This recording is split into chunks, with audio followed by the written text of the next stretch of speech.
आज इपिफानिस पर्व है। आज के लिए हम परमेश्वर का आह्वान वचन सुने। भजन संहिता 95, भजन संहिता 95, साम 95, 1 और 2 पद। आओ हम यहोवा के लिए ऊंचे स्वर से गाएं, अपने उद्धार की चट्टान का जय जयकार करें। हम धन्यवाद करते हुए उसके सन्मुख आएं और भजन गाते हुए उसका जय जयकार करें। आमीन। हम आज की आराधना का पहला गीत हम गाएंगे, साक्षी वाणी गीत नंबर 37, साक्षी वाणी गीत नंबर 37, 37। पूरब देश के ज्योतिषी देख के चमक तारे की।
मंडली खड़ी हो। परमेश्वर पिता और पुत्र और पवित्र आत्मा के नाम से आमीन। हमारी सहायता ईश्वर के नाम से है जिसने स्वर्ग और पृथ्वी को सिरजा।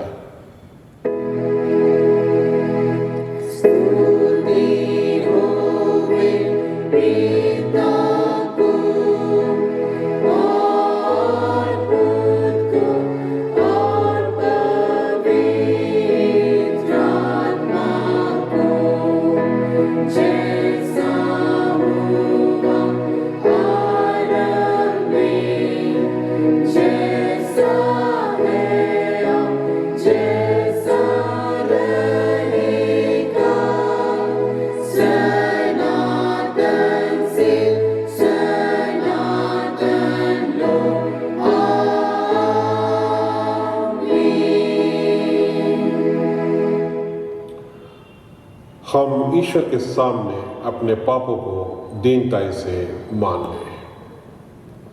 हे सर्वशक्तिमान ईश्वर दयालु पिता, हम दीनताई से अपने सब पाप और अपराधों को तेरे सन्मुख मान लेते हैं। तू अपने प्रिय पुत्र हमारे प्रभु यीशु ख्रिस्ट के कारण हम पर दया दृष्टि कर और हमारे सब पापों को क्षमा कर। आमीन।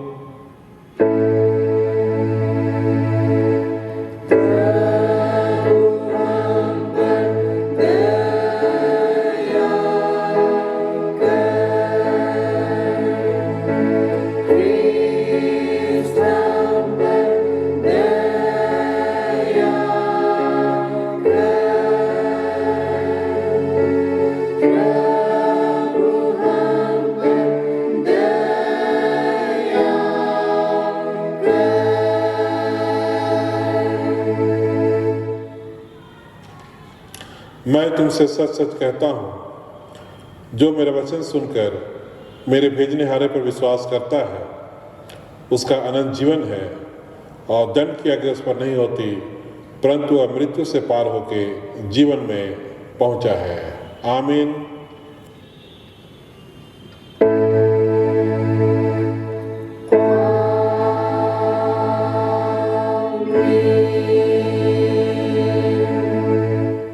मंडली उठे। सबसे ऊंचे स्थान में ईश्वर का गुण अनुवाद हो।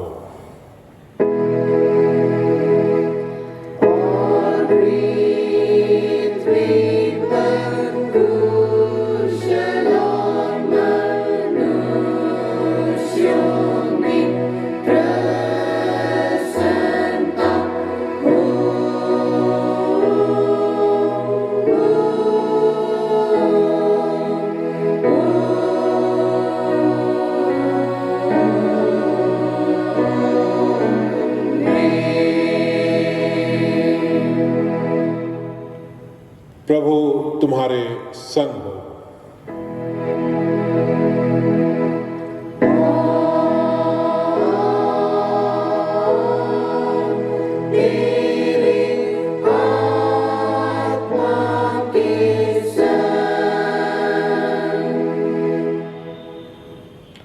हम प्रार्थना करें।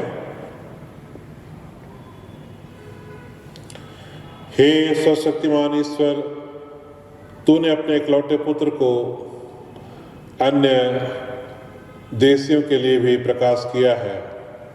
हम तेरी विनती करते हैं कि मंगल समाचार की ज्योति हमारे और हमारे संतानों के पास ठहरा और दया कर कि समस्त जातिगणों के पास पहुँचे, जिससे सब अंधकार और मृत्यु की छाया में बैठने हारों पर तेरी महिमा प्रकट हो। तू जो पुत्र और पवित्र आत्मा के संग सदा लो राज्य करता है। आमीन।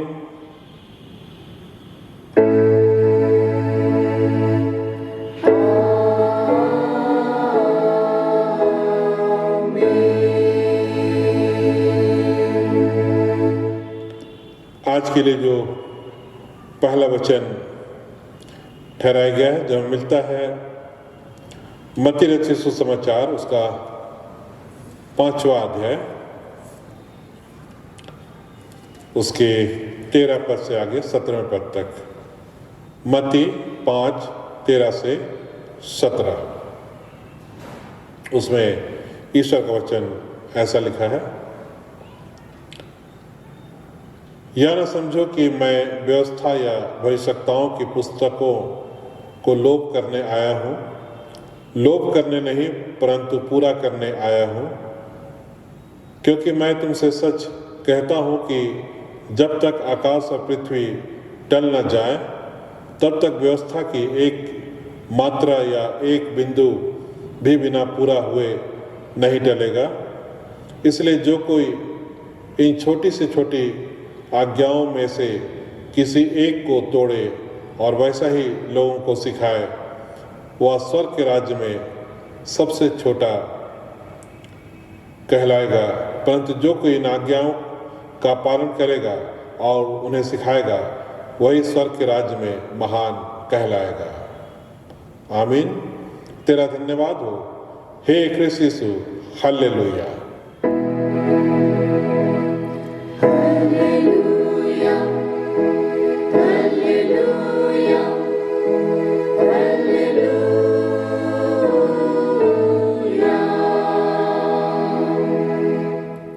अब हम समस्त किसानी कलीसिया के संग अपना महापवित्र विश्वास मान लेके यूँ कहें, मैं विश्वास करता हूँ परमेश्वर पिता पर, जो स्वर्ग और पृथ्वी का सर्वशक्तिमान सिरजनहार है, और उसके इकलौते पुत्र अपने प्रभु यीशु ख्रिस्ट पर, जो पवित्र आत्मा से गर्भ में आया, कुंवारी मरियम से उत्पन्न हुआ, पांतुस पिलातुस की आज्ञा से दुख उठाया, क्रूस पर चढ़ाया गया, मर गया और गाड़ा गया, पाताल में उतरा, तीसरे दिन मृतकों में से जी उठा, स्वर्ग पर चढ़ गया और परमेश्वर सर्वशक्तिमान पिता के दाहिने हाथ बैठा है, जहाँ से वह जीवितों और मृतकों का विचार करने को फिर आएगा। मैं विश्वास करता हूँ पवित्र आत्मा पर, एक ही पवित्र क्रिस्टियानी कलीसिया, पवित्रों की संगत पर, पापों की क्षमा, देह के जी उठने और अनंत जीवन पर। आमीन।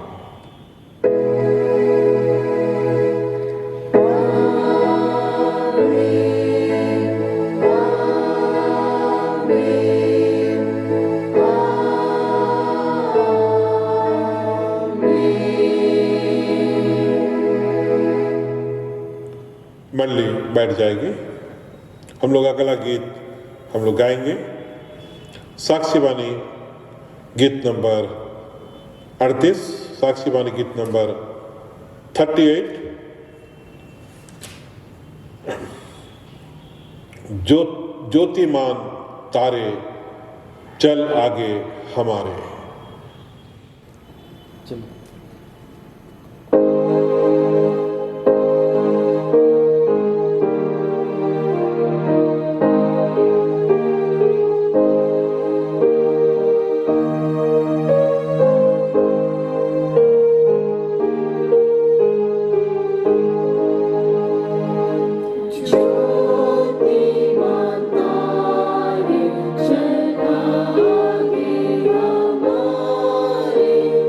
Oh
खड़े हुए, सबों को परमेश्वर पिता और प्रभु यीशु ख्रिस्ट की ओर से अनुग्रह और शांति मिले। हम प्रार्थना करें। हे दयालु परमेश्वर पिता, धन्यवाद हो कि तूने प्रभु आज के इस दिन में हम सबों को लाया है। पिता, इस समय तेरे वचन सीखना चाहते हैं, तू आ और हम सबों से बातें कर। ख्रिस्ट यीशु के नाम में आमीन।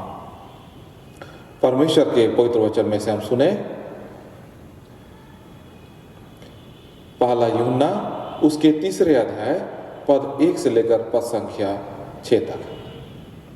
परमेश्वर का वचन इसमें यूं लिखा है, देखो पिता ने हमसे कैसा प्रेम किया कि हम परमेश्वर की संतान कहलाएं, और हम हैं भी। इस कारण संसार हमें नहीं जानता, क्योंकि उसने उसे भी नहीं जाना।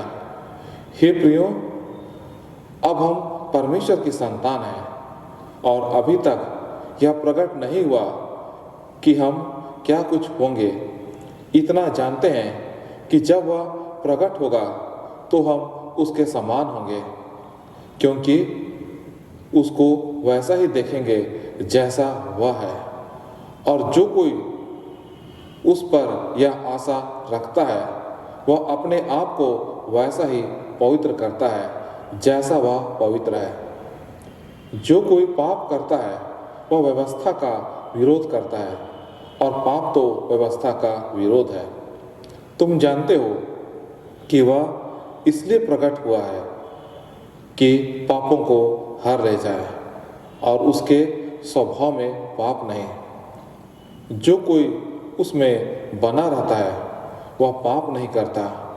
जो कोई पाप करता है उसने ना तो उसे देखा है और ना उसको जानता है। आमीन। मंडली बैठ जाए। मसीह में प्यारों, आज इपिफानिस पर्व है। यह पर्व ख्रिस्ट के जन्म पर्व से जुड़ा हुआ है।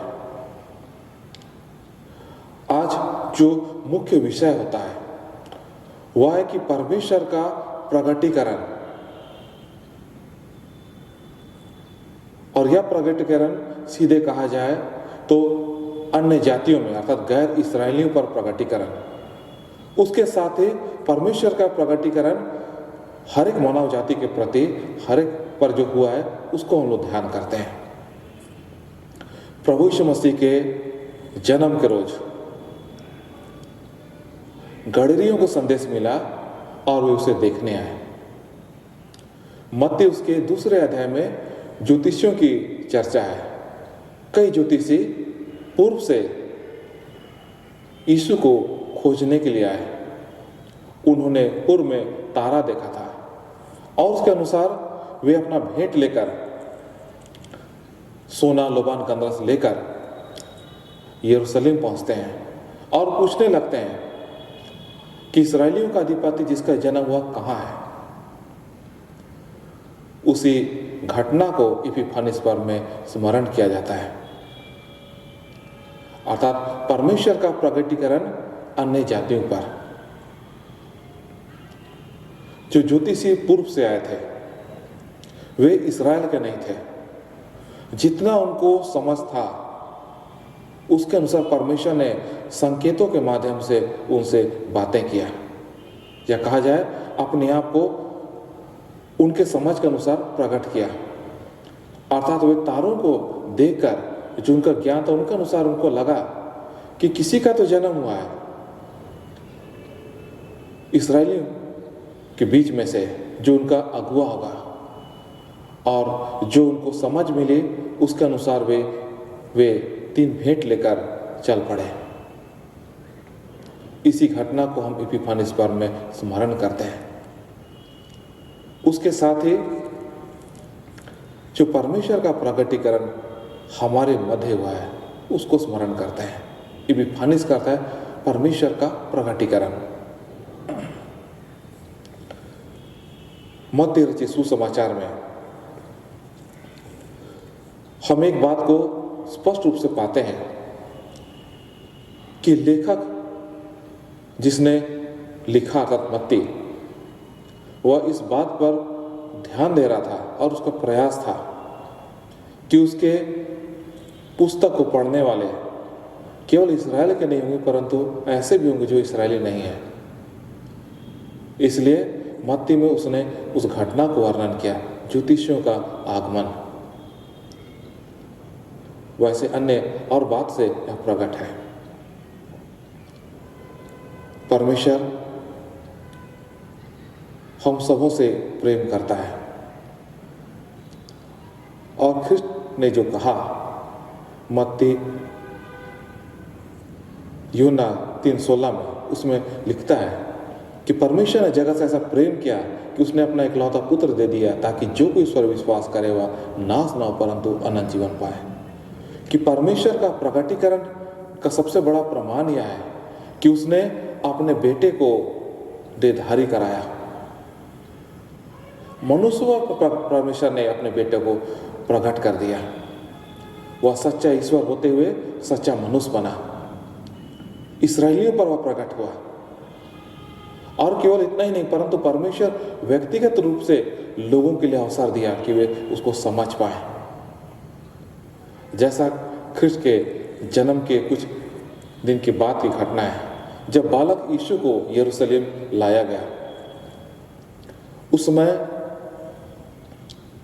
दो व्यक्तियों की चर्चा है, बुजुर्ग व्यक्तियों को, सिमोन और हन्ना की।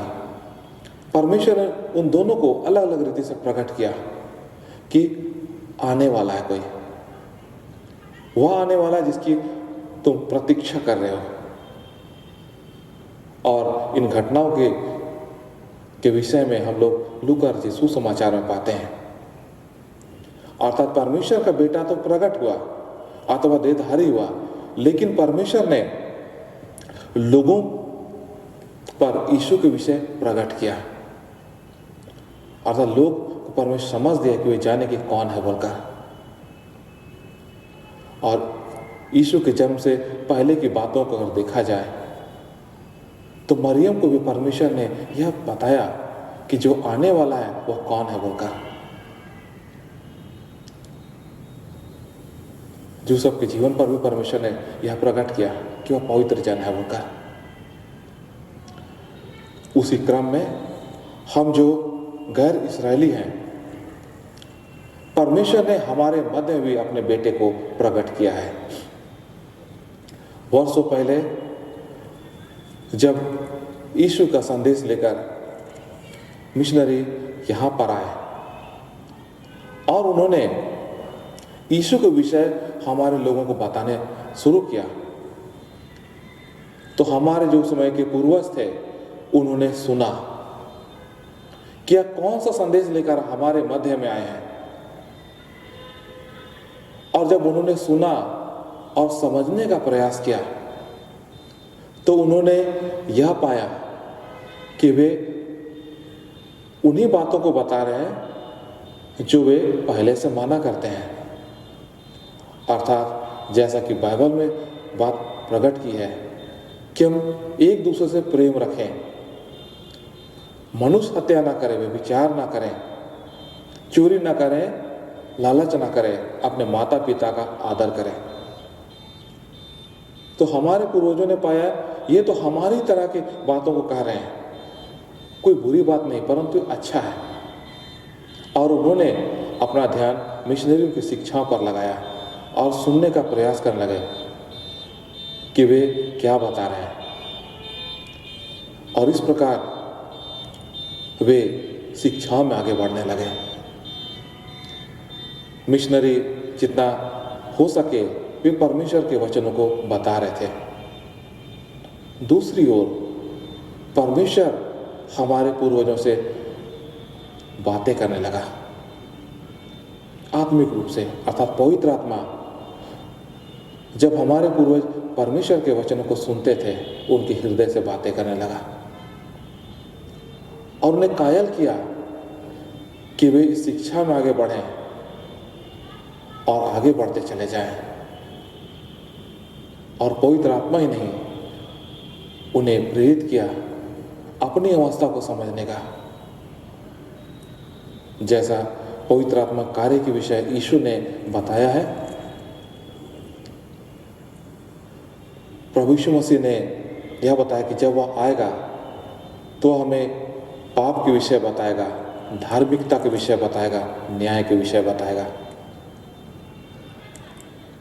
जब वचन का प्रचार उनके मध्य में किया गया तो पवित्र आत्मा ने उन्हें प्रेरित किया कि वे अपनी अवस्था को समझकर आगे बढ़े, और उन्होंने उत्तम मार्ग को चुना और ख्रिस्ट को अपने हृदय में जगह दिया, अपने जीवन में जगह दिया। और इस प्रकार हम पाते हैं कि परमेश्वर का प्रकटीकरण हमारे पूर्वजों के जीवन पर हुआ। उन्होंने वह ज्योति पाई जो जीवनदायक है, जो हमें अनंत जीवन की ओर ले जाता है। और उसी के बाद हम लोग पाते हैं कि एक के बाद एक बहुतों ने ख्रिस्ट को स्वीकार किया, और इस प्रकार कलीसिया की संख्या बढ़ते चली गई। और आज हम जो कलीसिया के सदस्य हैं, हम में से अधिकांश कोई दूसरे, तीसरे या चौथी पीढ़ी के मसीही हैं, या उससे ज़्यादा भी हो सकता है या कम भी हो सकता है। हम जन्म से ही ख्रिस्ट विश्वासी हैं और हमें परमेश्वर के विषय बहुत सारी बातों को सिखाया जाता है। घर में सिखाया जाता है, संडे स्कूल में, गिरजा में, बाल समाज में, टोला समाज में, अन्य स्थानों में सिखाया जाता है। और हम इन शिक्षा में प्रतिदिन बढ़ना चाह रहे हैं और बढ़ रहे हैं। पवित्र बपतिस्मा में हम जब ख्रिस्ट में रोपे जाते हैं, उसका फल हमारे जीवन पर कार्य करता है। और परमेश्वर की इच्छा है कि हम व्यक्तिगत रूप से प्रभु यीशु को अनुभव करें और जानें। हम वैसे मसीह नहीं बने रहें कि मेरे पिता या मेरी माता या उसके पहले की पीढ़ी ख्रिस्ट विश्वासी थे, इसलिए हम तो हैं ही बोलकर। वो तो हैं, परंतु परमेश्वर हमें अनुभव देना चाहता है कि हम व्यक्तिगत रूप से हर एक ख्रिस्ट विश्वासी यीशु को अपने जीवन में अनुभव करें और जानें। इसके लिए परमेश्वर प्रबंध करता है हर एक के जीवन पर। जिस प्रकार हमारे मध्य में बच्चे होते हैं परिवार में, और यदि परिवार की अवस्था सही है और माता पिता बच्चों से प्रेम रखते हैं, तो माँ बाप या बड़े चाहेंगे कि लोग, जैसे बच्चे लोग अनुभव करें कि उसके पिता, उसकी माँ या उसके घर के जो बड़े बुजुर्ग हैं वे उसे प्रेम करते हैं और अनेक तरह से अपने आप को उनके जीवन पर प्रकट करते हैं। वैसे ही ख्रिस्ट यीशु मसीह हमारे जीवन पर अपनी उपस्थिति देता है। हम ख्रिस्ट विश्वासियों को परमेश्वर का एक बहुत ही विशेष अनुभव हुआ है, बहुत ही विशेष अनुभव हुआ है। यह हम सबों के लिए बहुत बड़ी गवाही है, और यह है कि परमेश्वर हर एक ख्रिस्ट विश्वासियों के लिए प्रबंध किया है कि हम अपने जीवन में सच्चा पछताव का अनुभव करें। हर एक ख्रिस्ट विश्वासी के जीवन पर परमेश्वर किया है। बहुत बार हम कुछ गलत कार्य करते हैं, तुरंत अनुभव हो जाता है और हम लोग क्षमा मांग लेते हैं। अक्सर यह होता है, परंतु कभी कभी परमेश्वर यह प्रकट करता है कि हम बैठे रहें, चलते रहें या प्रार्थना करते रहें, कि अंदर से परमेश्वर कायल करता है कि हाँ, हमने ऐसा किया है और मन फिराना है। और उससे पहले जो अनुभव होता है कि जब यह परमेश्वर यह अनुभव देता है तो परमेश्वर के प्रेम हमारे जीवन पर भरने लगता है, और यह प्रेरित करता है कि परमेश्वर अनुभव देता है कि हाँ, वह आपसे प्रेम करता है। कभी यह गीत गाते समय भी होता है, परमेश्वर का ध्यान करते हुए या किसी भी अवस्था पर, और उसके बाद यदि हमने कोई पाप किया तो परमेश्वर प्रेरित करता है कि हम मन फिराए बोलकर, और हम लोग फूट फूट कर रोते हैं जिस रूप से भी। और निश्चय परमेश्वर, मुझे विश्वास है कि हर एक ख्रिस्ट विश्वासी को परमेश्वर यह अनुभव दिया है। कम से कम एक बार का तो अनुभव सबको मिला है।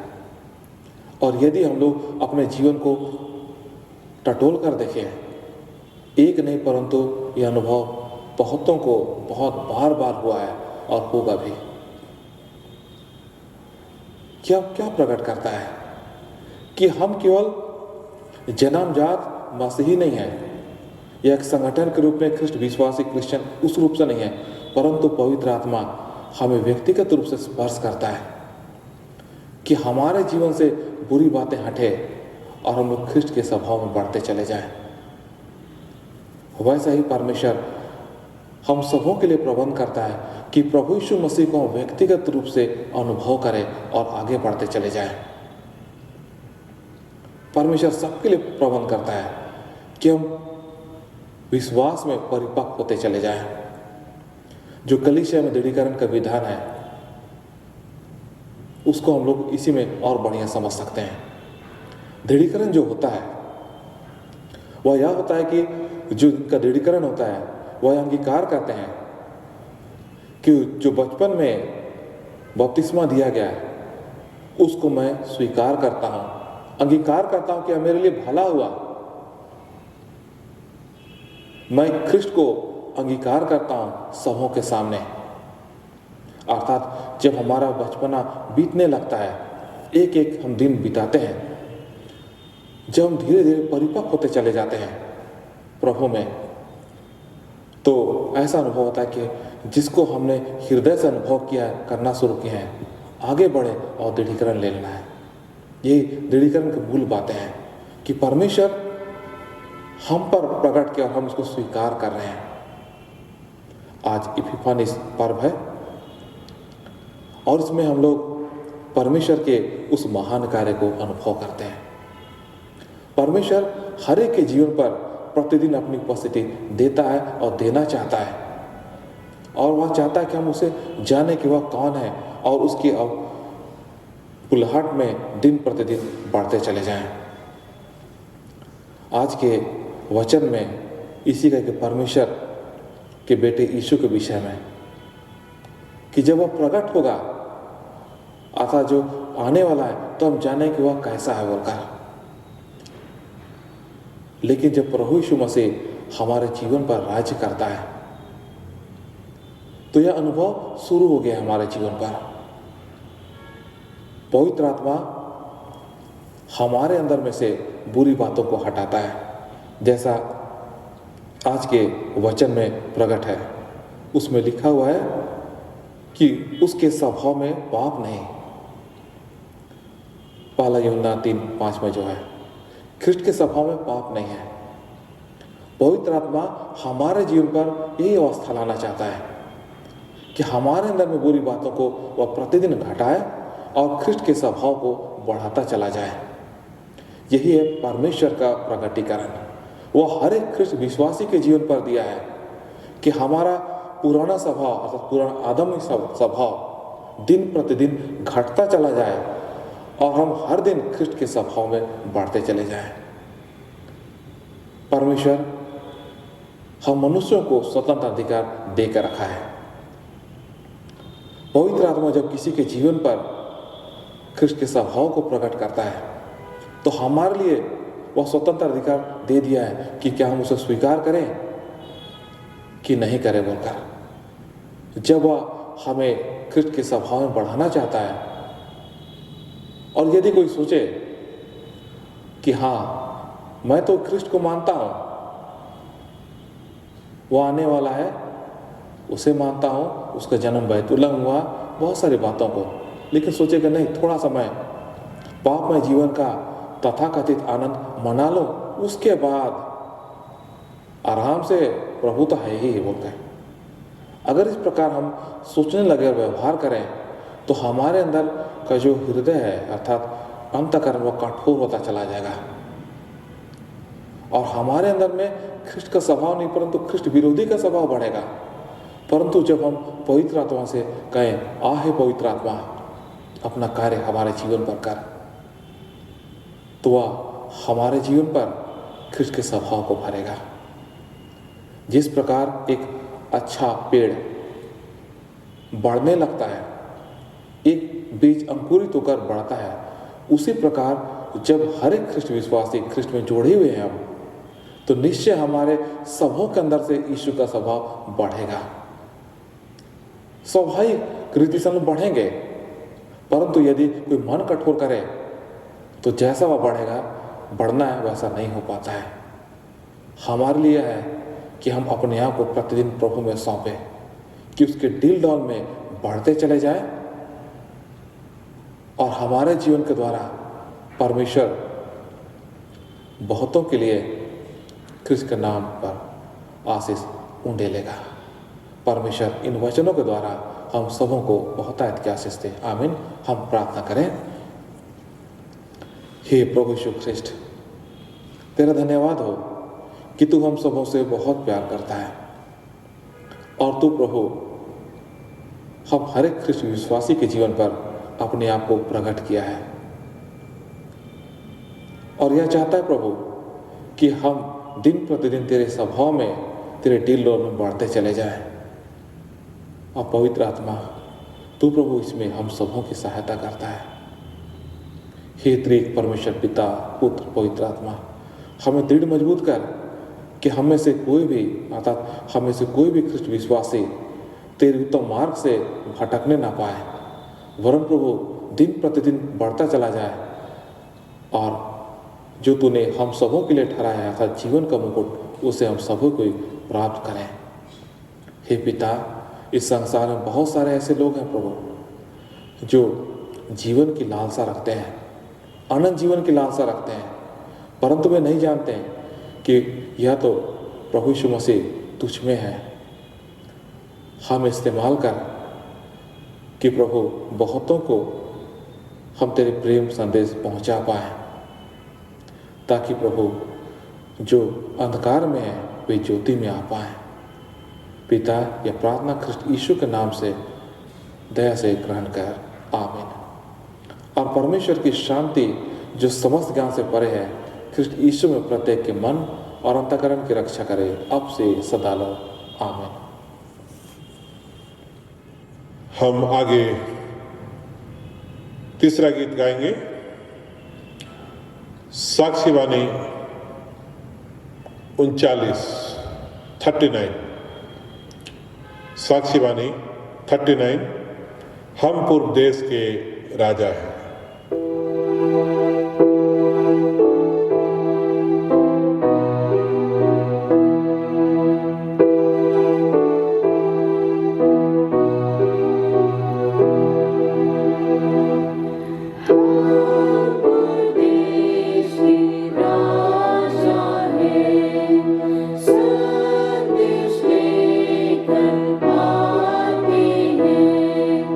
नदी ला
मंडली खड़ी हो, हम लोग इपिफानिस पर्व के इस अवसर पर हम लोग परमेश्वर से प्रार्थना करें कि परमेश्वर का प्रकाश हम सबों को अधिकाई से मिले। हमारे प्रेमी परमेश्वर पिता, आज के इस पर्व के शुभ अवसर पर हम तेरे निकट आते हैं। हाँ पिता परमेश्वर, धन्यवाद देते हैं प्रभु कि तूने हम सबों को इस विशेष दिन में ले पहुंचाया है। धन्यवाद देते हैं प्रभु परमेश्वर कि तूने अपने आप को प्रभु यीशु मसीह में प्रकाशित किया, अपने आप को सारे देश के लोगों पर तूने प्रकट किया यीशु मसीह के नाम से, और जो कि जगत का प्रकाश होकर के आया, सभी जातियों के लिए प्रकाश बन कर के वो आया।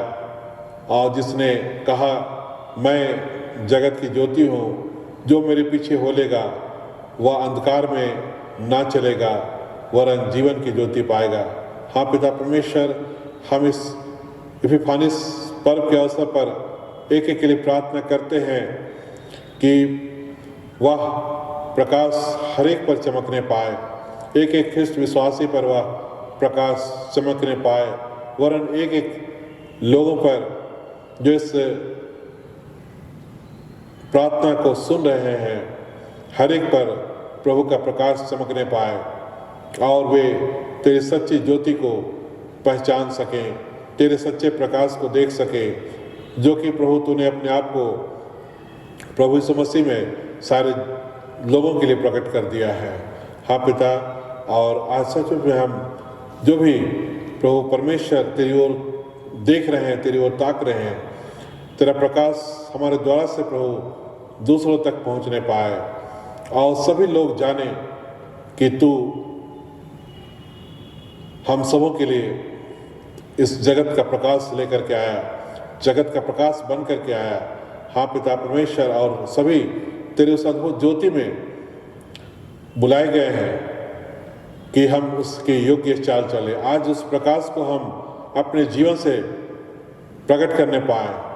हाँ पिता, हमारे जीवन में, हमारे जीवन के चाल चलन में, हमारे जीवन की आदतों में, हाँ पिता, जीवन जीने के ढंग में वह प्रकाश प्रकट होने पाए, ताकि सभी उन भले कामों को देखकर तुझ परमेश्वर की बड़ाई करने पाए। हाँ पिता, आज की आशीष हर एक अधिकारी से मिले।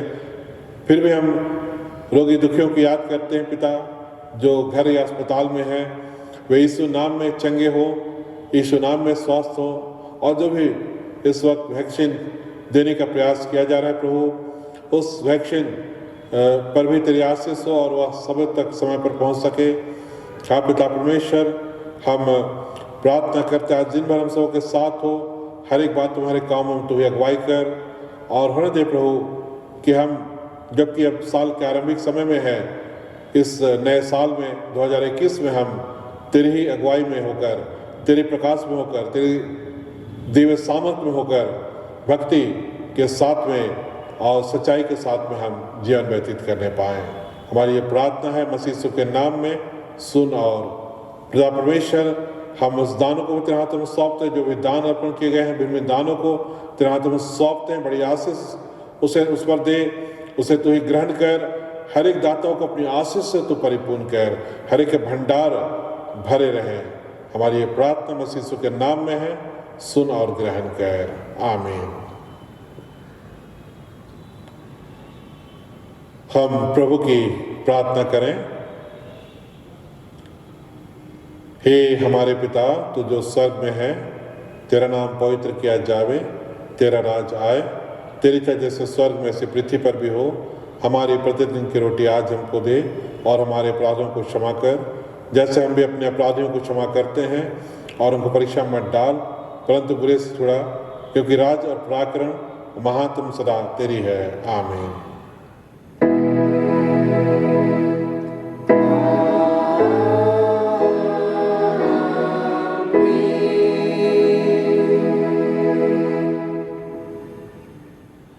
अब इस विशेष दिन की आशीष, इपिफानिस पर्व की इस आशीष को सभी विश्वास से दिन मन से ग्रहण कर परमेश्वर तुझे आशीष दे और तेरी रक्षा करे। परमेश्वर अपने मुख का प्रकाश तुझ पर करे, तुझ पर अनुग्रह करे। परमेश्वर अपने मुख का प्रकाश तुझ पर चमकावे और तुझे अपना कुशल देवे। आमीन।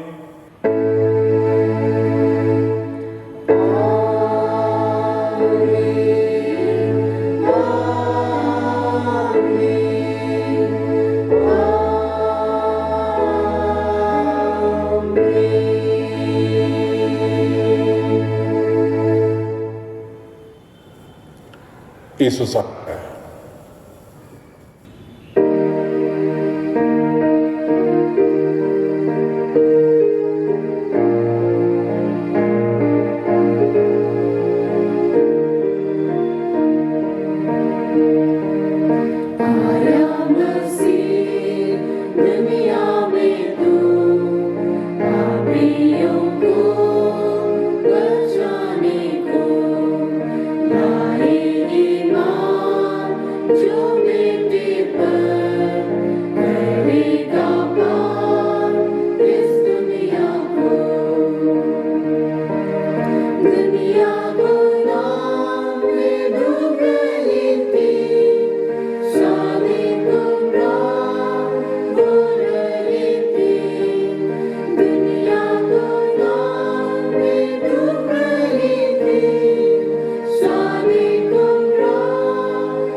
Gita